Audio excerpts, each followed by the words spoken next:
Banyos din eh. Oo.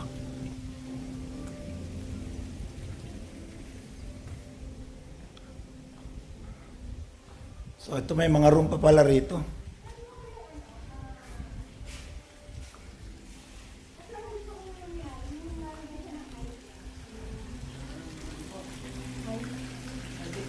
Ano po bang event ang dapat? Bubo.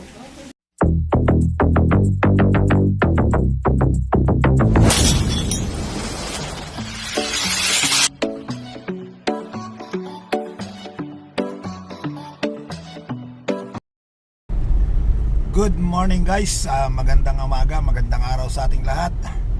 Yun, maganda rin ang panahon kahit medyo kulimlim. Naalala nyo last time travel vlog natin is Alfonso, Cavite. Ngayon naman ang pupuntahan natin ay Bulacan.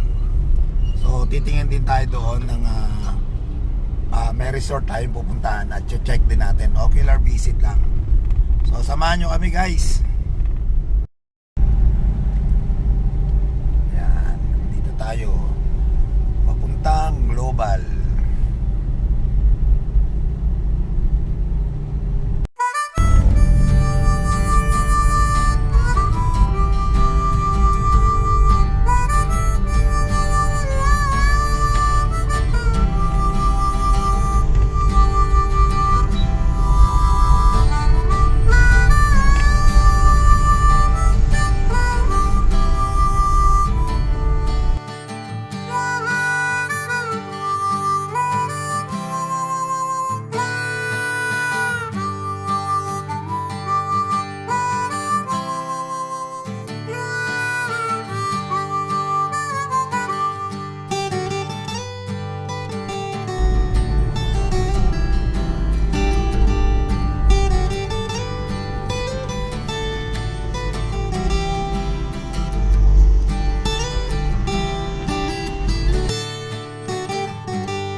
Guys, andito na tayo, no? Papasok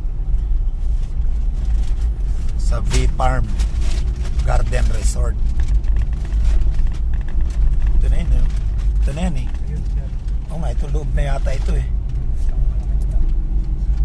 Kasi pader niya na to eh, no?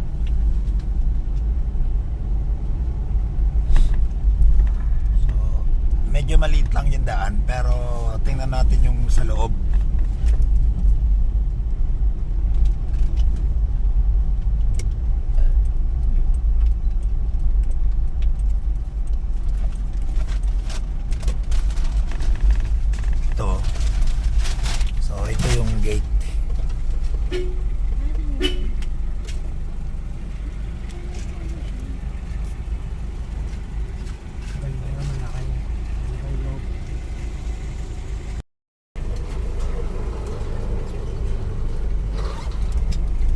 Security parking area. Tenda dito daw.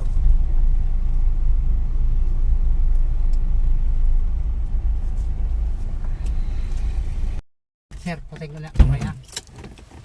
So, ayun guys, tingnan natin. Ito yung ano soft drink na ako gusto mo siya. Bigay mo.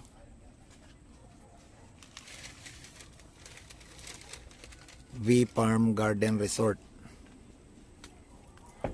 So check natin guys.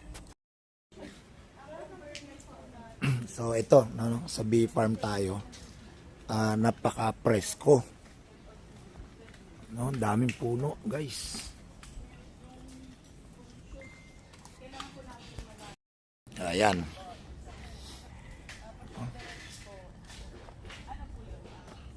puro puno. Malamig yung kasi hindi siya naaarawan guys. Puro silong, madaming puno. Preskong presko. Yan.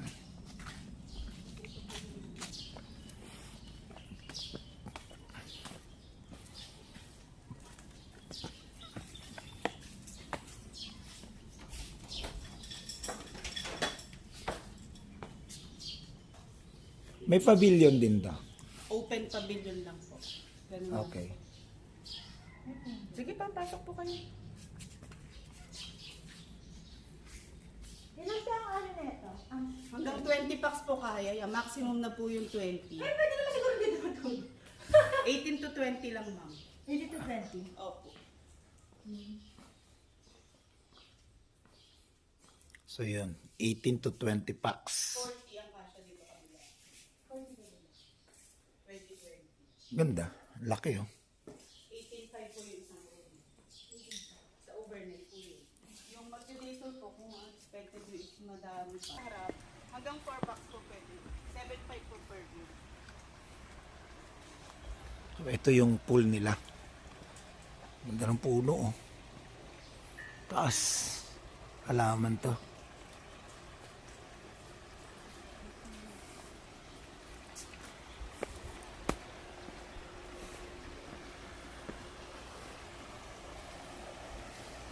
Oh, ayun, nag-aabsat din kayo ngayon. Opo. May bisita po kami doon po yung mga cottage. Tingnan mo. Sa ano? Sa date na magkano po yung head niyo? 245 po. Kasama na swimming doon. Swimming po. Hiwalay pa po yung cottage.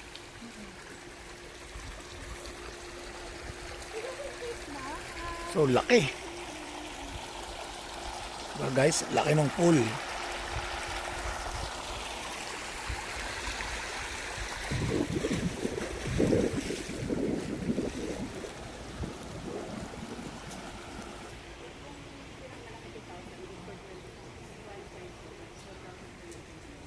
So, umaga pwede rin mag-abili siya. Ano po, iba din po yung bed. Pwede rin. Magkano po ang Yung pinakita ko kanina.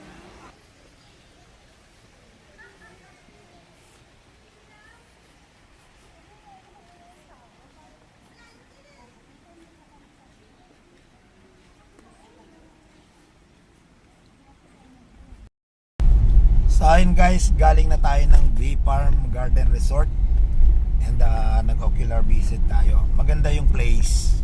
Ang problema lang kasi ang hinahanap namin is event place. So meron sila, kaya lang may lugar lang para doon sa event. At tuloy pa rin yung day tour nila. So magkakaroon ng halo. So ang hinahanap ko kasi is private, no. Hindi katulad nung gano'n na parang halo-halo. Parang medyo magulo. So hindi siya pasok doon sa hinahanap ko na category. So yun guys, tingin din tayo sa iba ulit.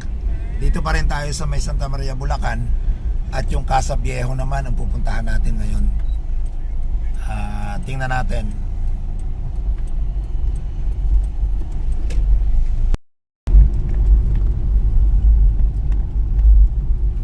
Papunta naman tayo ngayon ng Casa Viejo.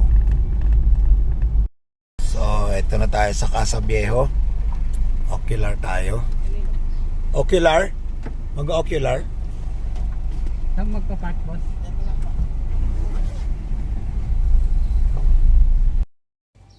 So ito guys yung Casa Viejo.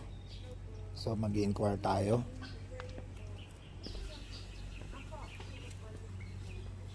Private ba siya? Okay, thank you.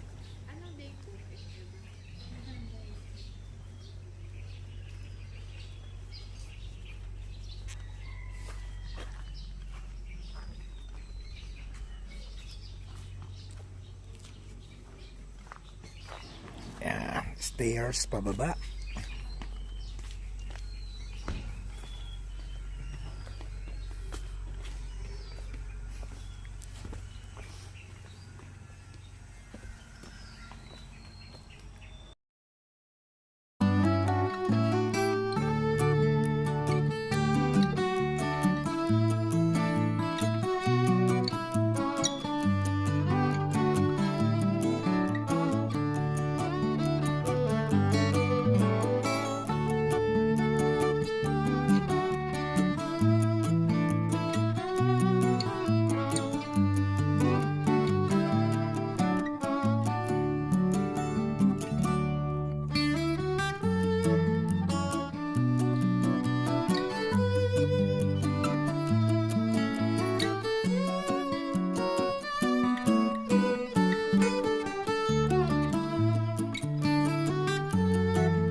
So yun guys, napuntahan na rin namin yung Casa Viejo Garden Resort.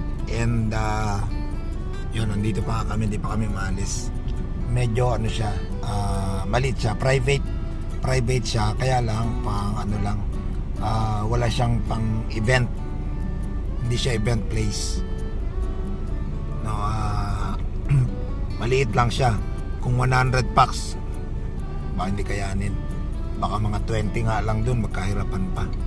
So ayun nga, pinakita ko naman dun sa video, no. Maliit lang yung pool niya, tapos 4 lang yung rooms niya na taga-4 na tao. So 16 lang yung kakasya. So sabi ko nga, pang family lang siya siguro, no. So titingin ulit tayo ng iba. After natin ang Bulacan, siguro by next week Pansol naman tayo. So hirap maghanap. Yun, abangan nyo na lang ulit yung sunod na pupuntahan namin. Sino kanina yung lalaki? So ayun guys, no, kumain muna kami, nag-lunch muna kami kasi 12 na. Katatapos lang namin mag-lunch. And isa na lang yung pupuntahan natin, Green Oasis Resort, private resort. So tingnan din natin. Nakutan niyo na, kuya? So inikot na natin tong Santa Maria.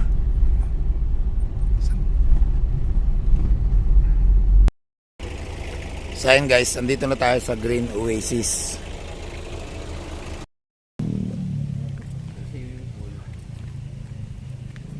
Ito yung pavilion. Yung pamilya, pag inayusan yan, ganda. Pagkaro ilaw, mga ilaw sa kanila eh. Okay. Iba may LED wall pa eh. Hindi mahal nga lang ang LED wall. Ito ba yung pool? O yan, yan. Pag sila nag-night swimming sila dyan. Talagang medyo maliit lang siya, pang private lang. Ano lang yan eh, sterilize. Sterilize. Yung tubig niyo rito. Ano, main blood? Oo. Nawasa. Tos yan. Nawasa yan. Tos yan. Kaso every 3 weeks nagpapalit kami. Sa inyo pa rin no yun? Hindi, iba na. Ay ba na? Staycation yan. May maliit na pool din. Staycation. Malaki yung ano nila. Ito malaki pang kasal talaga. Nakadibu. Tingnan mo.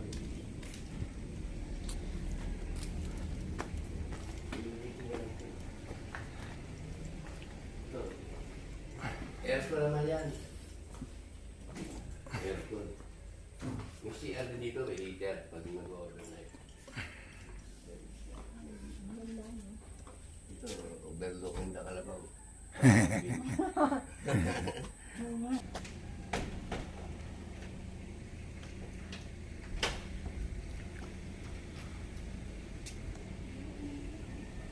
Napulo yung parking.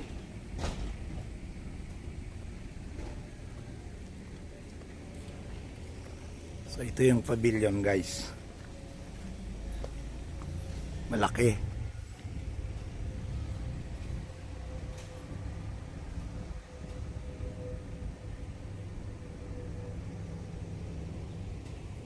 Yung pool medyo maliit. So yun guys, andito naman tayo sa Miracle Villa. Sino yung kakausapin? Sino yung kausap? May swimming pool din to.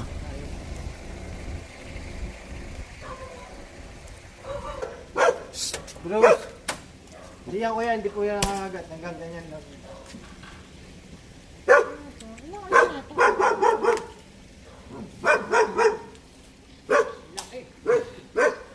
Ito yung room. Ay, naayos pa siya. Ito naman yung slider nila. Oo. Sliding door. Oops, wala pantalon ha. Kuya, hindi po yan nakagat. Hanggang ganyan lang.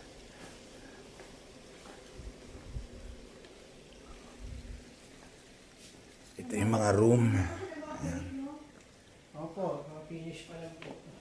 Mga kailan kayo ito mag-ooperate? Hindi, by next month. Pati yung mga rooms.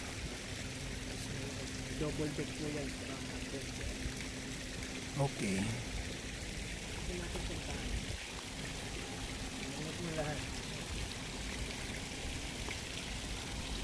Ma'am.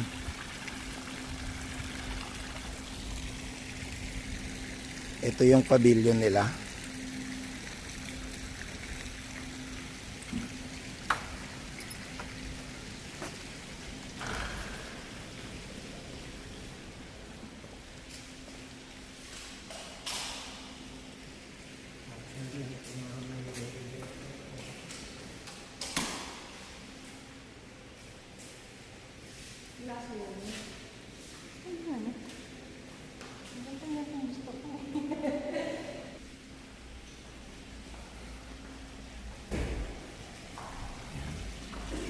So, malaki rin yung pool.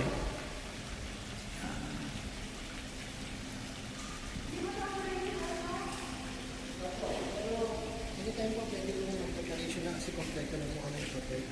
Finishing na I don't remember pa naman kami. Ay, ilang room to? Ang ano, na-accommodate niya sa tao po. Pwede sa isang room, pwede na din 10 to 15. Ito po yung small ano namin. So, para makita nyo.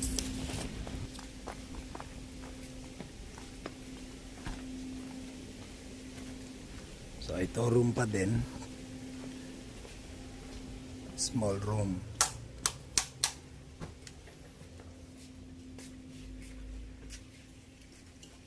Ganon din yung isa. Ganito rin. Parehas lang. Okay. Ayun yung ano ma'am, overlooking. Bali yung dalawang villa po natin. Meron na rin po siyang shower dito. Ah, meron na. Hindi. Yung overlooking din na natin. Ah,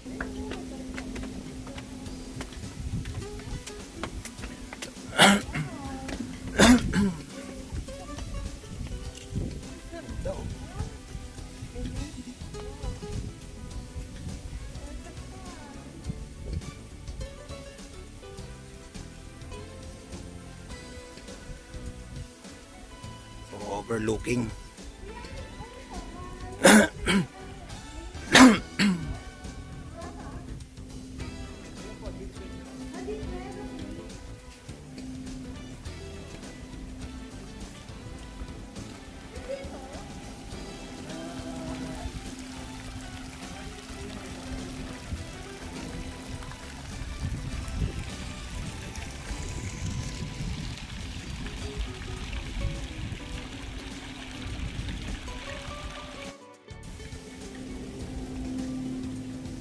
Los Baños din.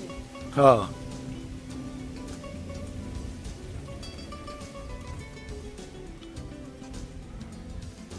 So, ito may mga room pa pala rito.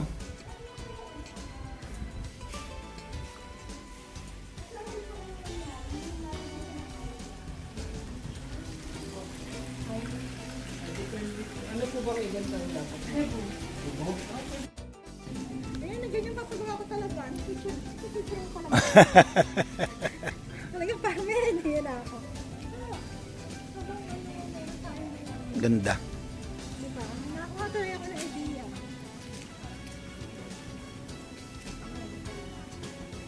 Kausapin mo na lang si ano, doktora yung kausap mo.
bago pa lang to. No, mag-o-operation sila by next month siguro. Pero ready na. Okay na lahat, naka-ready na. So yun yung functional pavilion nila. Then may overlooking. Yan. Then sa harap niyan, siyempre yung swimming pool, pinakita ko kanina. Then yung likod nila, ito, napaka-presko yung likod. Pwede mong pasyalan. Yan. Pahingahan. Yan. May mapuno, puro puno. Then maglalagay din dyan ng mga tables daw. So napakaganda. May billiards. May basketball court. Yan.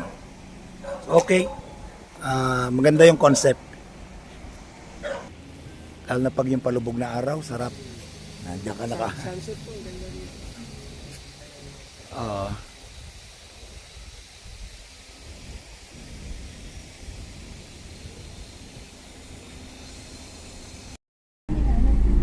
So ayun guys, no, galing na tayo rito sa Villa Miracle. Bagong resort, private resort na tinatapos pa lang. I think mag-ooperate siya by next month. So November naman namin kailangan. So tama-tama. So finishing siya eh. Finishing na siya ngayon. Actually po pwede nang gamitin yon. Kaya lang syempre naayos parang mabuti. So medyo pasok sa panlasa. Kumbaga ganon. Tingnan natin, nakikipag-negotiate tayo siyempre doon sa may-ari tungkol doon sa mga gusto naming kasi may mga balak kaming itayo. Detachable naman lahat para sa Cebu. So kausapin namin yung may-ari kung magkano yung magiging package. So yun guys, abangan nyo kung meron pa tayong ibang mga update. At maraming salamat sa inyong pagsama sa amin sa aming paghahanap, pag-ocular visit ng mga resorts dito sa Santa Maria, Bulacan. Yon, hanggang dito na lang. Maraming salamat sa inyong pagsubaybay. God bless us all. Bye-bye. Dito rin tayo